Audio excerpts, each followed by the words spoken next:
Today, this is only a preliminary class. My regular discourses I will start after 2 days. As I was very busy all these days, I would like to attend to some other pressing works in the coming week, and I may be available from next week to spend time with you. But as the first talk, it will deal with some preliminaries.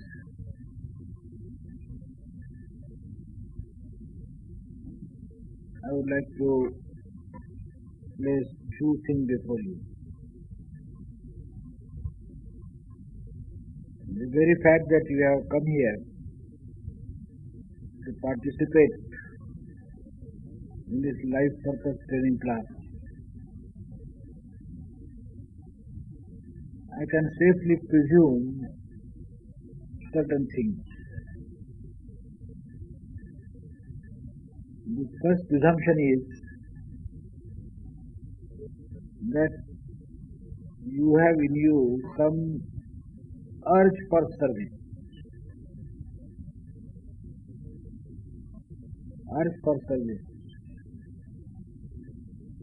This urge for service may be of any kind. This may be of the nature of a social urge or patriotic urge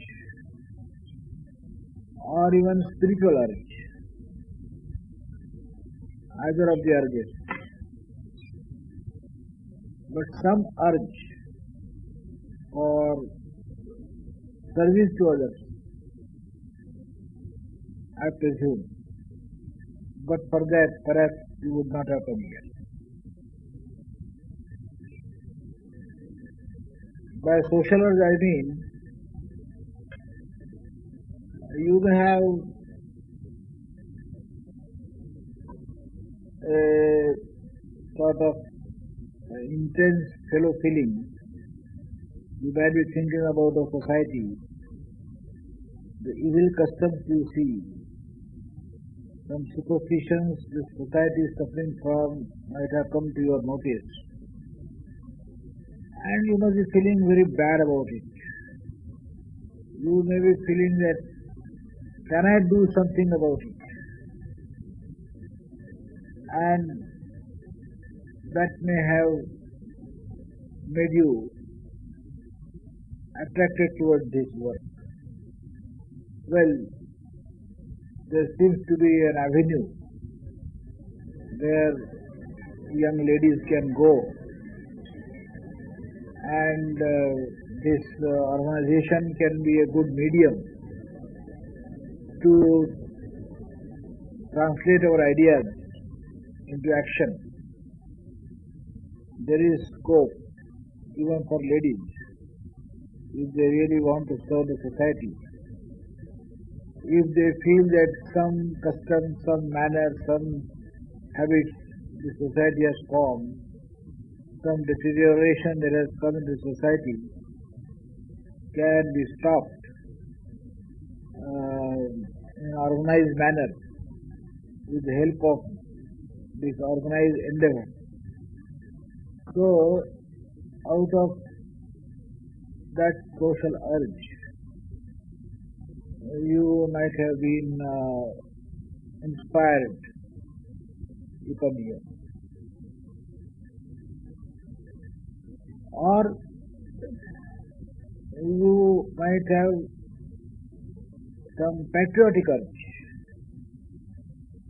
You may have some pride for our country, as everybody has to some extent.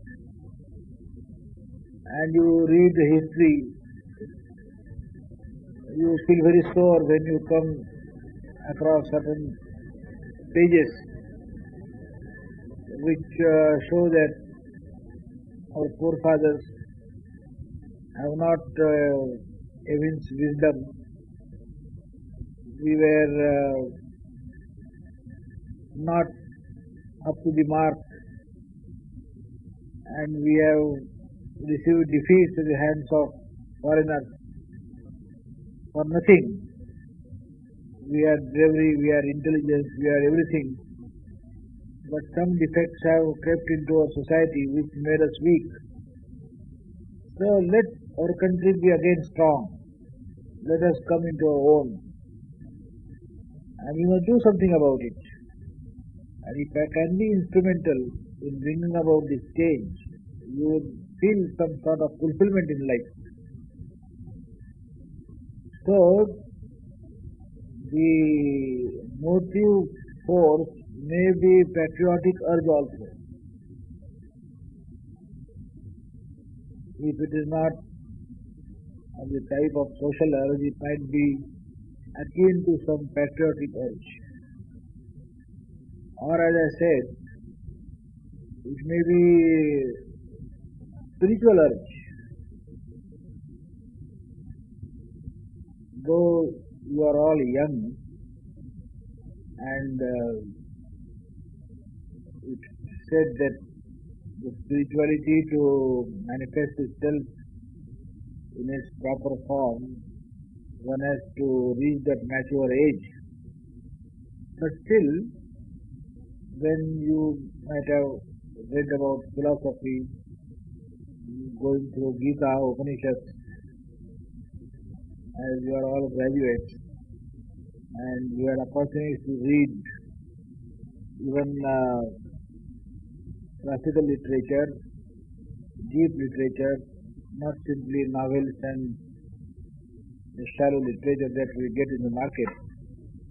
So that thing might have led you to come to the conclusion that after all, the entire world is after trivialities. You may get prosperity, you can build up your career, you may get material things in life, but then that is not all. Perhaps there is something more valuable than that, and to get real happiness, to resort to all these material things may not be the right course. So, to get that higher plane of satisfaction, you might have heard that if I serve others, give selfless service to others, if I live for others rather than living for my own selfish end, that may do more fulfillment in my life. And that is the real way to happiness. Let me choose that path. Some such thinking, vague though it may be, which may be termed as a spiritual urge, so that sort of spiritual urge may also be at the back of your mind while you came here. So either it may be a social urge, either it may be a patriotic urge, or even a spiritual urge. Some urge for service must be there. This I presume. Infact, ordinarily people would not like to give up their job. People would not like to lose opportunities to build up one's career. If you are into intellectual equipment, if you have got other abilities, then you can certainly work for your own personal career, personal advancement in life. But it seems that you have not chosen that path, and you have Instead, prefer to come here and dedicate your life, the rest of your life, for the cause of the society. Resolve to dedicate yourself to God and society, when you call it. From that I infer that you have got this urge for service.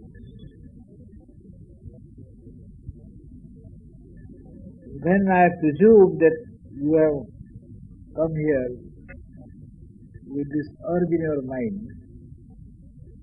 As a corollary, I have also to presume another thing. That thing is that when you aspire to serve others, you must have thought also that serving others is not so easy. Just as you do anything in the world, you must have qualification, you must have competence, you must have the equipment with you. In the same way, if you have to serve others, that is also a very responsible job, a very tough job, and for that also you have to qualify yourself. So, while coming here, you must have also the mental preparedness to bring about a change in you, so that you can be a fit instrument of service. To serve others, you must have ability. Even first, you must have the capacity to put in sufficient physical labor, leave aside the intellectual equipment. But if you don't enjoy good physics, if you don't enjoy good health, if you yourself are physically weak, then you will need service, and not that you will be able to serve others. So, even physically also you must be sufficiently strong and sufficiently qualified to serve others. If you work for an hour or two and you get exhausted, you don't have the stamina, physical stamina, then you are not a fit instrument for service. You should never indulge in that sort of thing, because even though your aspiration may be all right, but then you don't seem to be cut for that. You have not made yourself fit for such service. So that also you must be aware of, that while I aspire that I should be able to serve others, so some mental preparedness on your part, that I will make myself fit physically, mentally, and even emotionally. Intellectually or mentally, for this reason, that even service is a specialized job. If you want to serve, then you must have some intellectual equipment. Then you can serve better in an efficient manner, in a satisfactory way. It requires some competence. If you want to have rural uplift, you must be able to understand the problems of rural India. What are the problems? How they can be solved? What have been attempted and what has failed? How things are being done in other countries, what has yielded results. So you must have the technical knowledge in the sphere of agriculture, in the sphere of agro industries. That means if you want to serve in a particular field, then you must have the know-how of that particular field. If you want to heal others,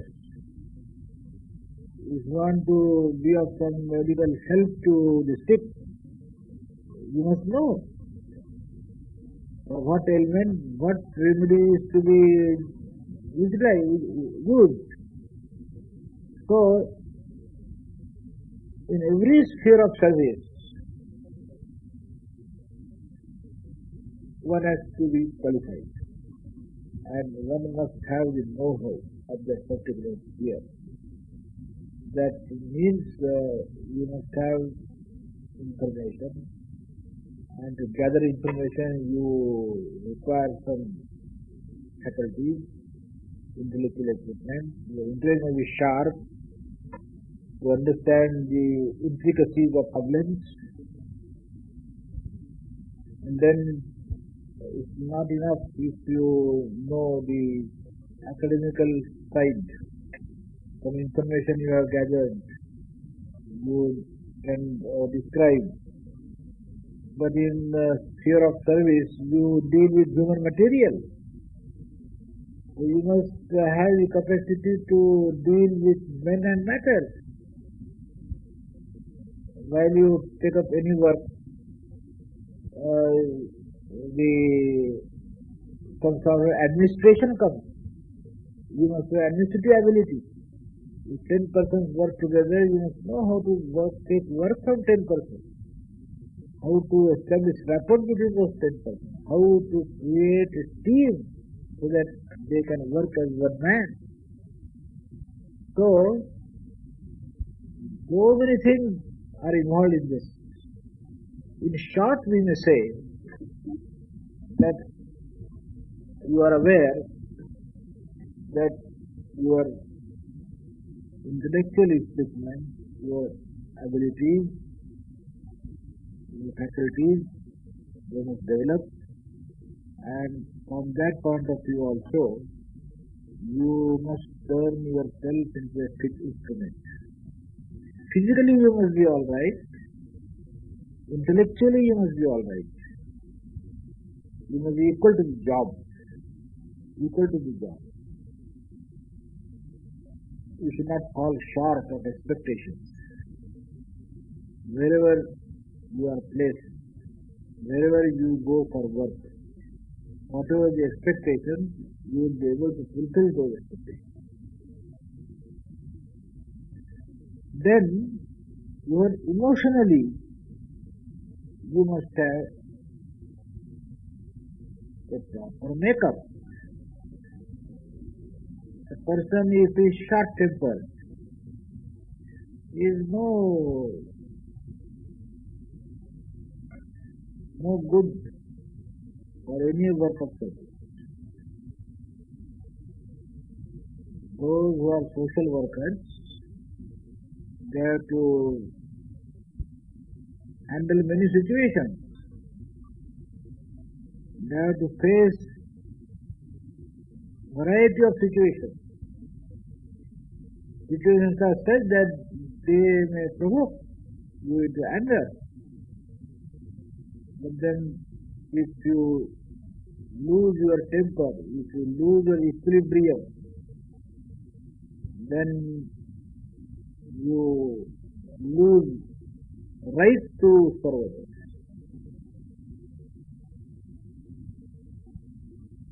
As if you have to work with ice bag on your head.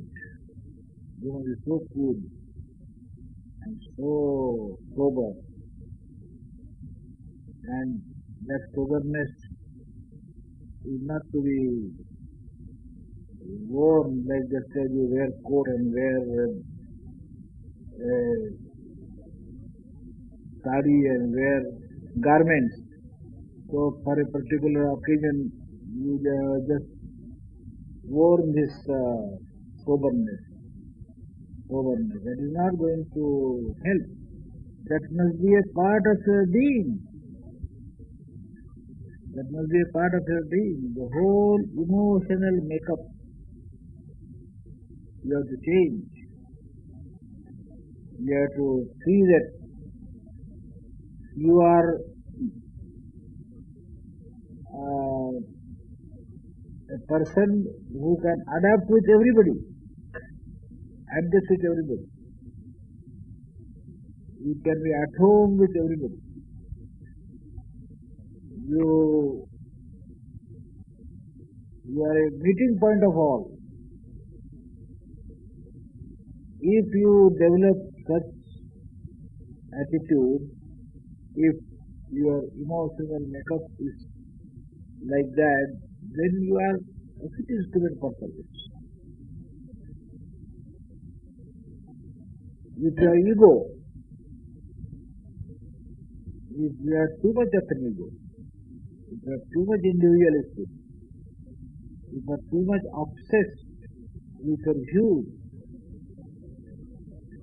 if you have fallen in love with yourself, and then nothing is more valuable to you than yourself. If that is the case, then you will have limitations in service. When you serve others, you have to merge with others. You must have the capacity to merge with others. So, physically, intellectually, emotionally, lot of scope is there for transformation.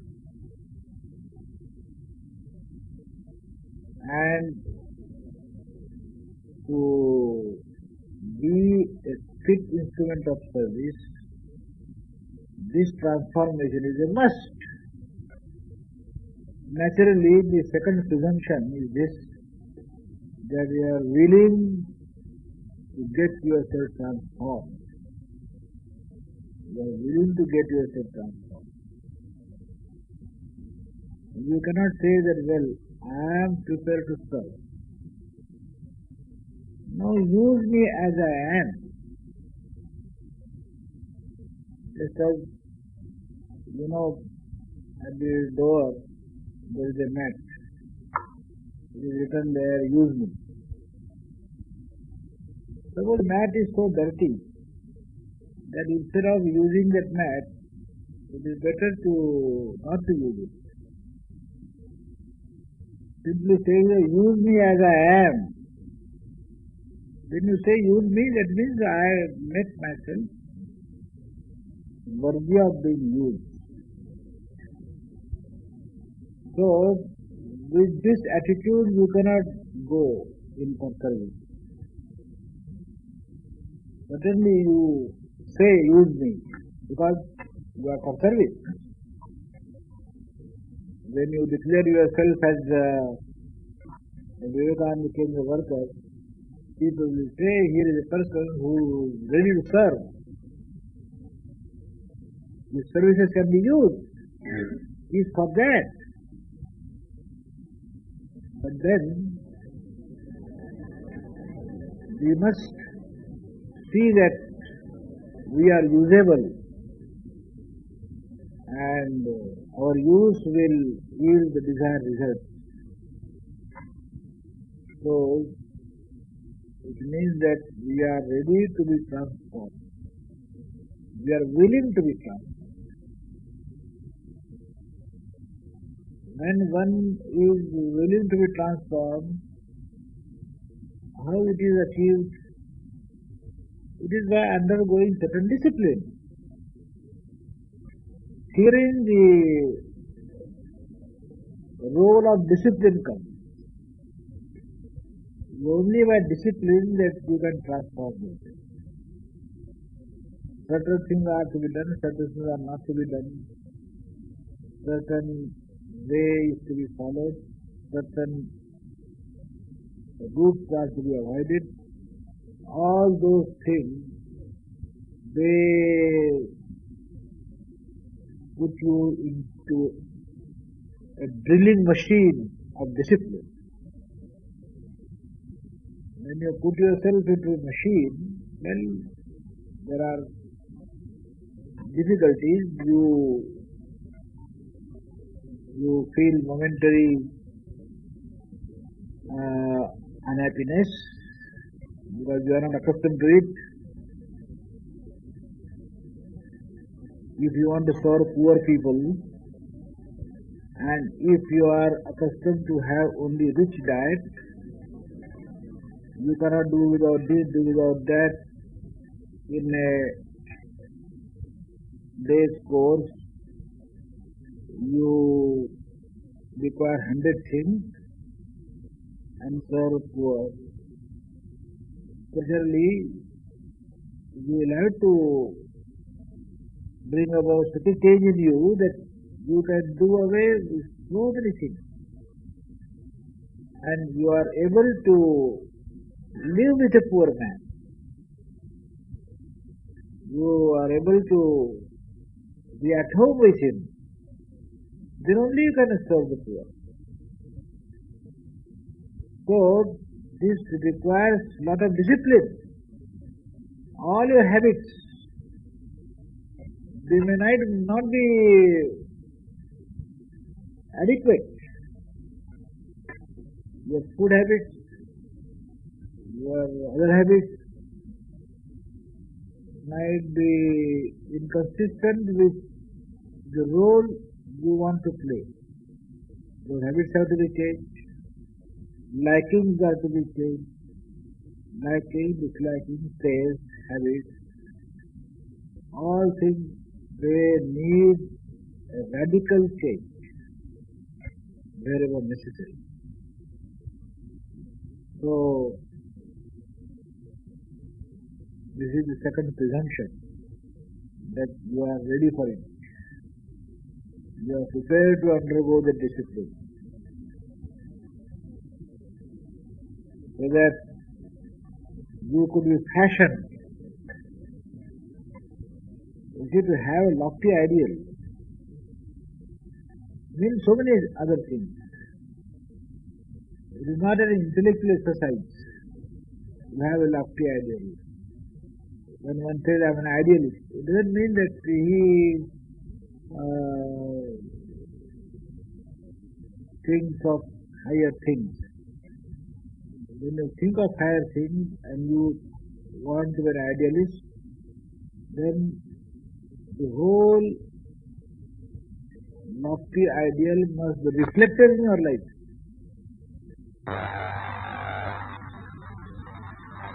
And there the difficulty comes. We suppose a mass of bronze in some pious moment aspires to be Goddess Saraswati, and goes to a sculptor and says that, well, make me into Goddess Saraswati. So that bronze, the sculptor will put it under great discipline, and one doesn't know how many ordeals that bronze will have to go through before it assumes that form. So, if we have before us some great ideal and some good work in life, then for that good work we shall have to undergo a rigorous discipline. The loftier the ideal, the rigorous the discipline. There is no compromise in it. So this second presumption is that you are prepared to undergo this rigorous discipline. It may give you some pangs, it may inflict some pain in your body, your mind. You are accustomed to this, you are accustomed to that, but then you have to put up with all this cheerfully, willingly, and with an ideal that, well, this change I want to bring about. I want to transform myself. So, this is the presumption, second presumption. The third presumption also is there, that you must have some detachment developed in you. Ordinary attachments in life, attachment to family, attachment to our family members, attachment to our ordinary family matters. You cannot have the cake and also eat it. If you want to eat it, you can't have it. If you want to have it, you can't eat it. You can't do both things together. So, when you want to serve society, serve the people, then your whole context changes. If you want to be a family person, be a family person. Live happily, whatever happiness you can get there. If you want to be of the whole society, then to that extent you must detach yourself from the family. If you want to be a nice person, dedicated to God and society, then you have to detach yourself from your narrow groove. You just imagine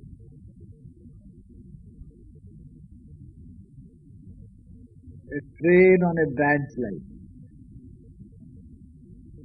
You know, just as in Bombay, from Bhide the train goes to Dombivli, from Bhide the train goes to Dadar. So there are all branch lines, suburban railway called. It is in Madras, it is in Bombay, it is in Calcutta, everywhere. You just imagine a bogie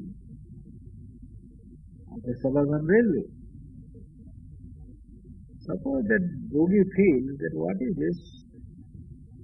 From Bhide to Dombivli, from Dombivli to Bhide, from Bhide to Dombivli, Dombivli to Bhide, this sort of life, what is this? I am just down a narrow groove. I must be of use to the entire country, the entire society. So by stroke of luck, suppose that bogie is taken out from that line and attached to the KK Express, Kanyakumari Kashmir Express, and then it starts going from Bombay to Jammu to Bombay, or from Jammu to Kanyakumari and Kanyakumari to Jammu. After having got attached to that KK Express, it suppose broods on that Bombay Dombivli, Bhide Dombivli, this bogie will not be able to run. There will be derailment, there will be disaster, because it won't be able to properly attach itself to that particular route. While you take up that route, don't think of this minor route. Forget about it. a man or a person has attached his wagon to the stars. Don't think of your attachment in this smaller world. Otherwise, don't commit the mistake of attaching your wagons to the stars. Nobody told you. You're quite happy at home. Be at home. Be a good housewife. Be this and be that. The crowd is there. Be one of the crowd. Well, you don't want to be one of the crowd. You want to be something higher. Then behave in a manner that a person on the higher plane behaves. You can't afford to think of small things. So therefore, I presume that you have also come with this preparation that now you have left the family, or the family has left you, either way. But then now, hereafter, you would think of only the plane on which I am going to dedicate my life. So I expect this detachment also is also my presumption. I presume this. Just as I presume that you have come here with some earth for service, and then also prepare to transform yourself and prepare to undergo discipline, hard life, with all that it involves. The same way, I also presume that you have some detachment in you, detachment from your old paraphernalia. So now, if my presumptions are all right, then your journey here will be very pleasant. You always feel that it's just the thing that I wanted in life. And you will never feel that in my fit of enthusiasm I came here, I had very romantic dreams of social life and social work. But then this is something different. I didn't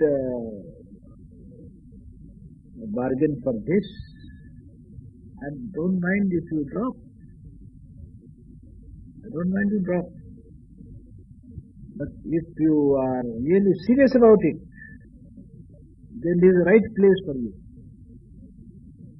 Perhaps in our country as yet no such avenue has been found out for persons who are of this bent of mind. This is the right place for them. When I say that all those who come here, they should be prepared to get themselves transformed, and we here also are out to fashion men and women. We have taken upon ourselves this task of fashioning men and women, transforming them. But at the same time, I tell you, we are not a reformatory school. We are not a reformatory school. We can transform men. We can transform the right raw material into right finished product. But for every finished product, there is a right raw material. You see, the textile can be made out of cotton, not out of mud, not out of sand. Now out of rubbish, there must be cotton. Out of cotton, textile can be made. Steel can be made out of iron ore and not lump of mud. So, you are to be social workers. You are to be missionaries. You are to be workers of the service mission. So if you have within you that capacity to be the right raw material, then you can be transformed into the right finished product.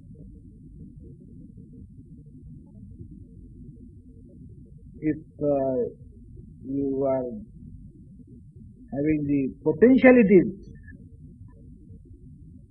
then that potentiality can be made into actuality.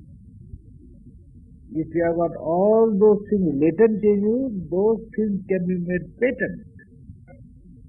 They can be brought out. All your things dormant in you, here will be abundant opportunity to bring it on the surface. And therefore I said, if you have these basic things, basic urge, if my presumptions are all right, then you will have a feeling that, well,